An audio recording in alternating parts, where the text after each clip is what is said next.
Hi everyone and welcome back to my channel. So today I'm doing another Chats with Charlie, which is all about how I cope and how I deal with my seasonal affective disorder, also briefly shortened down to S.A.D. And if you've never heard of this before, just a brief explanation of what it is it is a seasonal depression.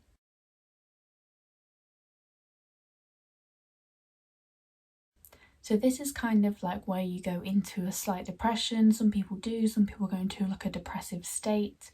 And this usually occurs in the winter months. So this is because you're not getting enough daylight, you're not getting enough vitamin D. So because of all of those things, and because it's getting darker and colder and those kind of things, it's like the seasons really do have an imbalance in your head and it just really affects your mood. So that's kind of what it is. It's like a seasonal depression. So now moving on to when I first experienced it.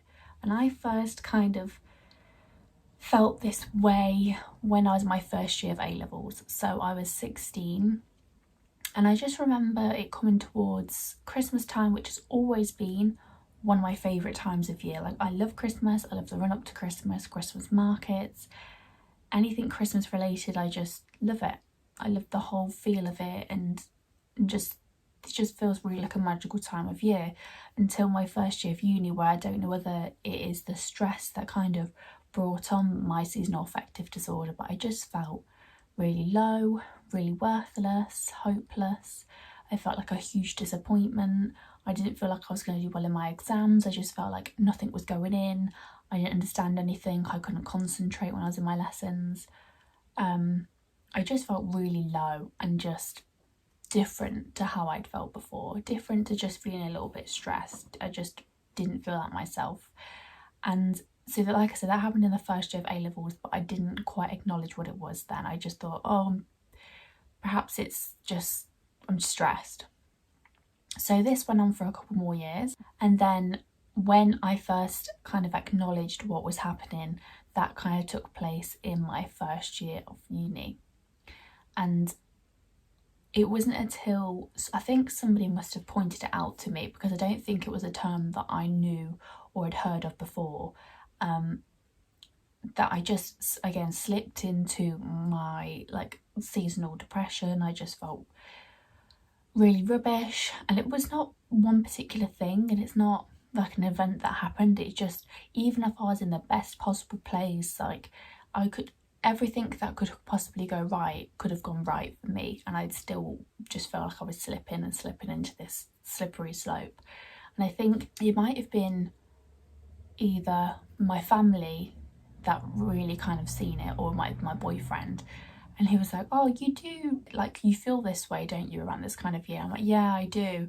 And it's not until like somebody says, you felt like this last year, you felt like this the year before, you've been feeling like this for a while, that you're like, no, I haven't, or yeah, it's not that bad, like it's nothing.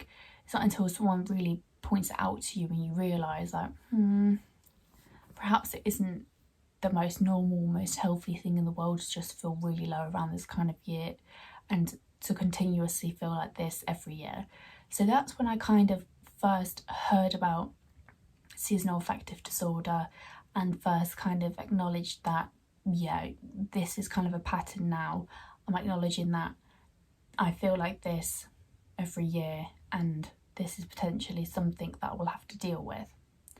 So yeah, I kind of acknowledged it then, but I didn't do anything about it. And I didn't really have to do anything about it, or didn't think I had to, because it was one of those things where I thought, this is life now, this is just going to happen to me. And then around October, and then by January I'll feel fine again, and then I'll feel like my normal self.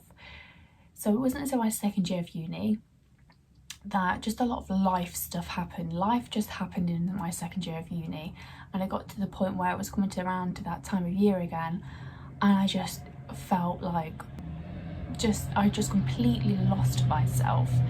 And even though seasonal affective disorder is like a seasonal depression, you don't always have to slip into a depression. It's just more that you get a lot of signs and symptoms of depression, and then it kind of goes. it really just depends how long you feel really, really low as to when it's kind of then defined as like depression. So I went into my second year of uni. Like I said, a lot of stuff happened, life happened, and then my seasonal affective disorder, I think, happened a bit earlier on in the year. So it kind of happened around September, and then, well, really late summer. So August, September is when I started to feel a bit low. And then that kind of went on and on and on, and the Christmas period was happening. But as opposed to me sort of feeling like, yeah, this is just how I normally feel around this kind of year, it was just, no, I don't want to be around anybody. I just don't want to do anything. I can't concentrate. I just feel really low. Nothing makes me feel better. I just feel really shit. And then it wasn't until I think I was talking to my friends about it, and I said, and I was saying, I think I'm going to go and see someone about it. I think I'm going to talk about things, and hopefully that will make me feel a bit better. They were like, well, you know that the uni has this counselling service and it's for free, so you may as well try that first before going to a private counsellor. Because I'm sure I could go to the doctors and then they recommend you to go different places and try certain things, but I know that it's a long waiting list on the NHS, and I just felt like I really just wanted to deal with things then. I didn't mind spending my own money on my own mental health and making myself feel a bit better, so I was prepared and have before gone to private counsellors. But I thought I'll follow my friend's advice, and if I just have to go to this uni counsellor, and it might be that they're not as good. I just thought, well, because it's free, it's not going to be great. Perhaps they don't really know everything or they can't help me. So I went, and then I think I had 6 weeks. Like every week I'd have a session on a Wednesday, and I just went and talked to her, and she was really nice. She kind of helped me through what I was dealing with, and then we spoke about the seasonal affective disorder and how that it's kind of slipped into a depression because of things I was going through, and probably uni didn't help as well. Just I put a lot of pressure on myself, I always have. So that really helped, and that's when I kind of realised what it was that I had, and for the first time I was acknowledging it and trying to do something about it. But I think that was only because at that point I'd realised that it then gone from seasonal affective disorder to depression. So from then I went to the doctors, and they said, yeah, you do have depression, and this is the kind of things, again, they just give you a list of services and you choose whether you want to go to them or not. And I didn't want to go on any medication. It really wasn't that bad. I just felt really low, and that was it. So I continued with my therapy sessions. They were going really well, and it got to the point where I felt like I didn't need them anymore. So I come out of counselling, and then that was it for that year. And then it came around to my last year of uni, and again I kind of slipped into it. But I think because I was so busy with uni and everything that it almost just came and went, and I didn't really acknowledge it. But that kind of changed last year. So I think really, so I started dealing or acknowledging that I felt this way from 16, and I'm now 22.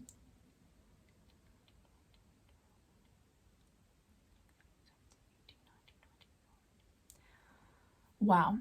So I've been dealing with this for 7 years, and I don't think I've really acknowledged that until just now, that I've actually been dealing with this for quite a long time, and it's only now that I've found ways to cope with it and ways to kind of, if I can, counteract everything and all the emotions that I'm feeling and the sadness. So these are ways that I cope and ways that I've found really help my seasonal affective disorder. So the first one is counselling. As I've mentioned before, I think there's no shame in acknowledging that you're not in a great place and you need to go and speak to somebody about it. I truly believe that in everybody's life there'll be one time where they feel like they need to go and speak to somebody about something. And I think sometimes other people around you may get offended or get really worried that you're going to see somebody, or they might feel offended, why can't they come and talk to me about that? And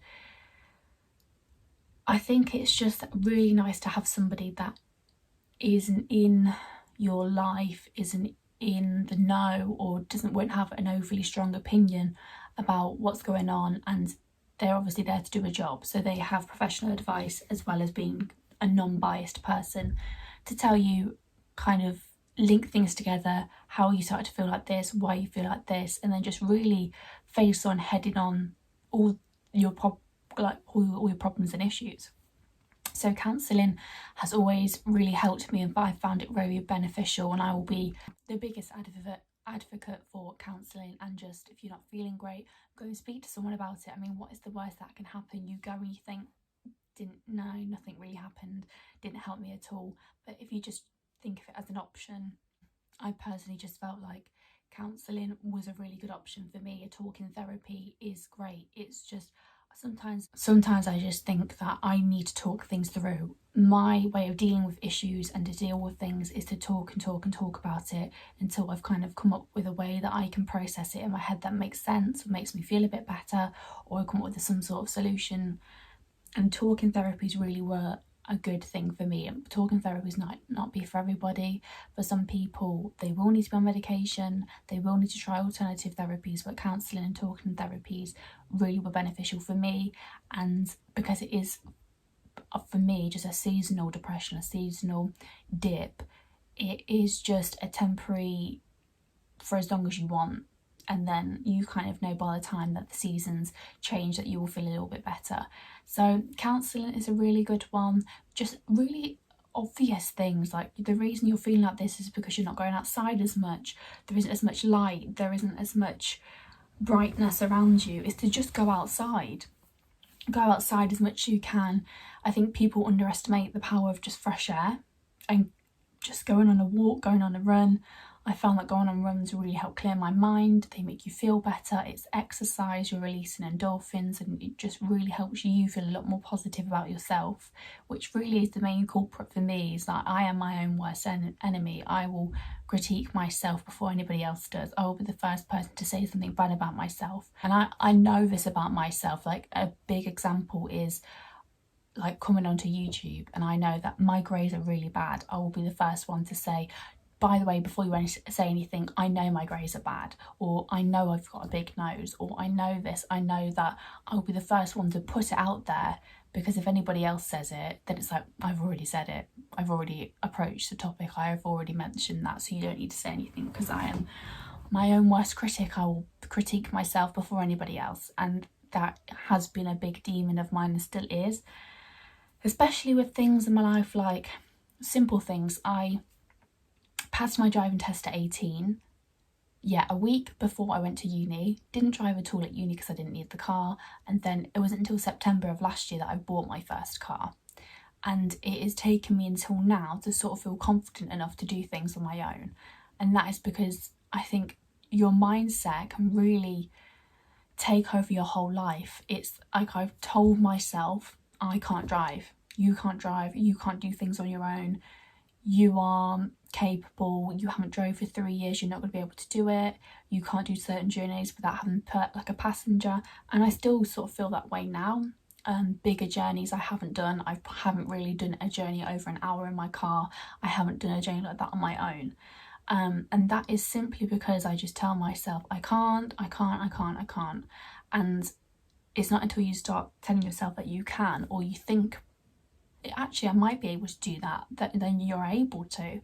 So counselling really helps. Mindfulness is something that I've only just discovered since kind of January of this year, where I really start to be more mindful about my thoughts, mindful about my eating, mindful about just really acknowledging when thoughts like are coming into my head and the way they make me feel, and just being mindful and just acknowledging when things are happening. And by being mindful, I then came to kind of discover like positive affirmations. And even though before I have practiced this, I'd heard of positive affirmations, I just thought, oh, it just sounds very airy fairy, very whimsical. If you say these things to yourself, then you'll feel so much better. And I just thought, oh, it's bullshit. If I look in the mirror and say, you are great, you can do this, you can drive, you can do anything you put your mind to, you think, oh, what, so I'm capable of doing that now. But it isn't like that. Even like, I listen to YouTube meditations before I went to sleep, because before you go to sleep, obviously all the thoughts come to the surface before you start to relax and shut down. So for me, that was, I've got to drive to work tomorrow. I work in the same village that I live. I could walk to work.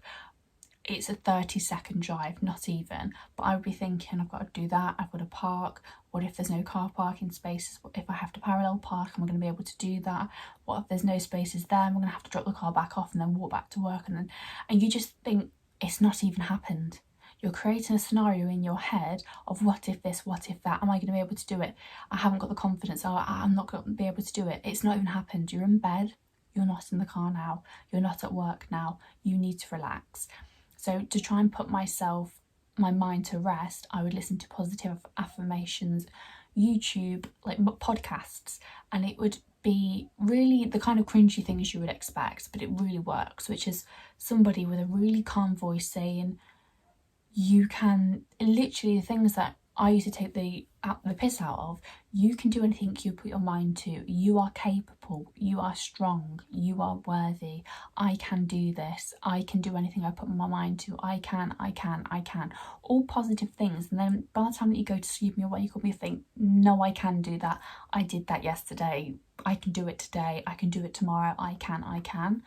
So when you start thinking about positive things about what you can do, what you're capable of, reminding yourself of positivity and happiness and being hopeful, for me, I really found that counteracted the negative and the unmotivated thoughts of, I can't do it, I can't be bothered, I don't want to, I don't have an interest in it. It was like, no, I can do that, I'm capable of that, I am strong, this is something that I know that I deal with and I am going to deal with it. So by having the mindfulness and the positive affirmations, that really helped me change my mindset. And this is all what it comes down to, is your mindset. Seasonal affective disorder is a mental disorder, because, well, not a mental disorder, it sounds like something completely different, but it is an imbalance in your brain and you feel a certain way, and because of the way that you feel, then you feel different and you treat yourself different. So by the counselling, the mindfulness and the positive affirmations really helped to change my mindset. Going outside is good for my body, so I'm nourishing my mind with the affirmations and meditation, my body with exercise, going outside and doing things that I know make me happy. And they would even be things like just going for a coffee with my friend. They are things that make me happy, they are things that I like. Doing that, as well as thinking positively, and it really helped change my mindset and how I cope with the seasonal affective disorder. I also, just during lockdown, even though I don't tend to suffer with this in the summer, I mean, lockdown's been really hard, so it and you're inside all the time, so it is almost like you could definitely go through periods of S.A.D whilst during lockdown, because you are inside a lot, you're not going out, you're not getting the fresh air, you're not getting the routine, so you might not be motivated, you're not at work.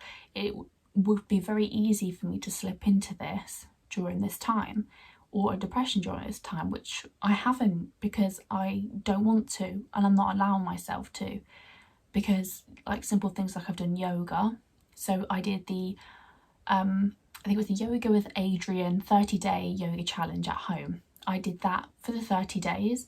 Not only did it increase like my flexibility, my strength, I set aside time for myself every day just to do something for me, to be mindful, to relax, to be present, and just really to nourish my mind and my body. And that's why I love yoga so much, not because I think I'm doing this because it's a bit healthy, I'm doing it because it is good for my mind and my body. And you have to put yourself as a priority and think that's absolutely what I have to do. You have to put yourself first. You have to, like someone said before, when you're on a plane and it's going down, you have to put your own mask on first before you can put anybody else's on. You have to do that in life too. You have to put yourself first, because who else is going to? You have to do that for yourself. So yoga really helped, meditation really helps, and I also started to really actively try and be positive, actively try and change my mindset, try and think positively. And that's when I started to Google like self-help books. And then I'm sure everybody's seen on Instagram the Vex King Good Vibes Good Life book, and that is the most amazing self-help book for even if it's not specifically for seasonal affective disorder, but when you're feeling a certain kind of way, and you can't get out of your head, you can't think positively. Sometimes even just reading itself is just setting aside time to not be on your phone, to not be just stress. It's just a de-stress, and to just kind of detach yourself from everybody else and just delve into something else.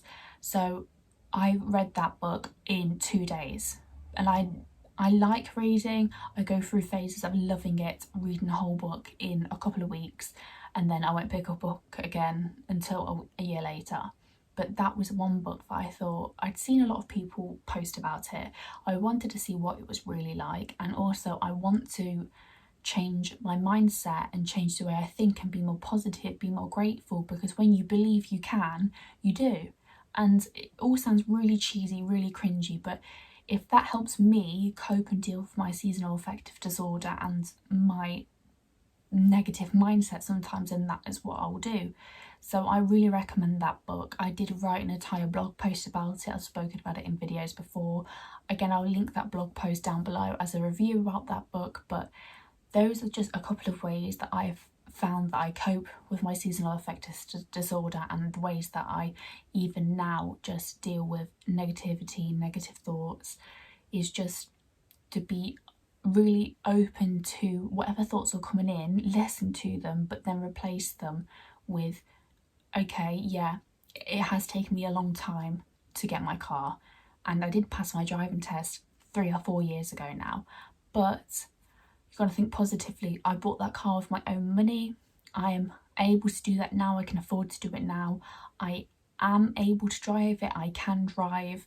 I do drive. And you just, by thinking positively, and almost sometimes you have to fake it until you make it and just think, oh, I'm really excited. I'm really excited to get in the car and go somewhere new, when really you're actually quite scared and you're not sure if you can.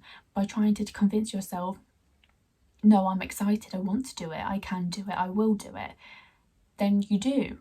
And you come back and think, I don't know what I was stressing about. I got myself so worked up, so upset that I couldn't do this thing, and I've gone and done it.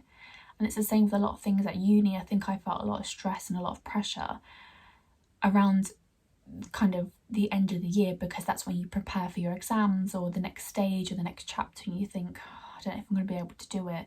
I don't think I'm smart enough. I'm a disappointment. I am worthless. I am hopeless. I feel really low. I don't feel motivated. Really trying to change your mindset and think, I am really proud of how far I've come. I am capable. I am worthy. I have a future. I am proud of myself. It's just got a so much better mindset to try and think, and then by thinking that way you will achieve more things. And there's so many things that in that Good Vibes Good Life book that just spoke to me as if I was having like a counselling session. There was times in the chapters in the book where I thought, oh my god, it's like you're talking about my life, when you say you have to put yourself first, you have to protect your own energy. You really just, there's just so many times in that book where I just thought, you're so right. Like, sometimes you have, it does take for somebody else to say something to you before you acknowledge it and accept it. And that's the same with my seasonal affective disorder. It was there when I was 16, but it's only taken until 18 to 22 to acknowledge it, to think that it's not just something that will come and go. I have to tackle it, and to now start to cope with it and to deal with it. It's taken 7 years from first thinking something's not right to me actually wanting to deal with it and cope with it. So I just thought this was a really important video to share from my experience and give my advice and be open and be honest about things that I've gone through, and also share that with other people as well, and just say, like, you're not on your own. I feel like I'm actually a really happy, really positive person, and I don't take life too seriously, but I also I deal with this as well. And these are just the ways that I found that I cope with it, and these are some of the things that I do. So I hope this video has been helpful. Please like, comment and subscribe, and I will see you in the next one.